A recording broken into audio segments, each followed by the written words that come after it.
এই কাপড়টা নাকি তার বন্ধুর পছন্দ হয়েছে, সেটা আমি দুজন মিলে পালিয়ে গেল। তারপরে দোকানদার এসে তারা দুজনকে মারপিট করলো। তো মারপিট করার পরে মেয়েটা অনেক কান্না করলো। তারপর ছেলেটা বলে, তুমি চিন্তা করো না, আমি কাপড় তোমাকে কিনে দিব।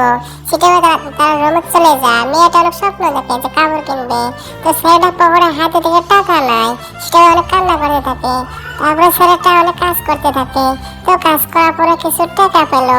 সে টাকা পেয়ে অনেক খুশি হলো। তো খুশি হওয়ার পরে আরো কিছু কিছু কাজ করলো। তো কাজ করার পরে কিছু টাকা পেলো। তো টাকা পাওয়ার পরে কিছু খুশি হয়ে গেল। তারপরে টাকা নিয়ে সে রুমে চলে গেল। তারা বন্ধুকে মিলে কাপড় কিনবে। তারা বন্ধু মিলে কাপড় কিনে নেয়। তো কেনার পরে তারা দুজনে অনেক খুশি হয়ে যায়। তারপরে তারা ঘুরতে বের হয়। তো ঘুরতে ঘুরতে দেখে তার বয়ফ্রেন্ড তার সামনে এসেছে।